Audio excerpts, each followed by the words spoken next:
ces sanctions ne sont rien en comparaison de cette perte que représente la disparition de la victime pour parents et amis. De fait, n'eût été la vague d'indignation remarquée sur les réseaux sociaux, sans doute Tahirou Naïmatou, sage-femme d'État, et Pouaï Essokiza, accoucheuse auxiliaire d'État, ne seraient même pas inquiétés. On leur aurait même trouvé des postes dans d'autres structures publiques à l'intérieur du pays, le temps que l'orage cesse. De quoi vont écoper ceux et celles qui font subir chaque jour que Dieu fait les mêmes traitements inhumains aux autres Ornella-laine qui, pauvres d'elles, n'auront pas la même chance de voir leur malheur médiatisé comme c'était le cas de la regrettée.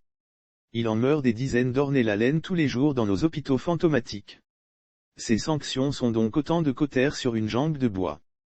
Se rendre dans un centre pour accoucher ne doit pas se solder par la mort de femmes et bébés, mais au Togo, les conditions de travail étant ce qu'elles sont, les équipements sanitaires n'existant que de nom, l'on ne doit pas s'étonner que des scènes aussi dramatiques se répètent. Qu'un hôpital soit dépourvu jusqu'aux brancards utilisés à des fins de secourisme et de premiers soins d'urgence, voilà qui est symptomatique de l'état de délitement et de marasme social où est maintenu le peuple togolais obligé de s'en tenir à la portion congrue que lui impose depuis des décennies une dynastie qui brille par un mépris total de son bien-être.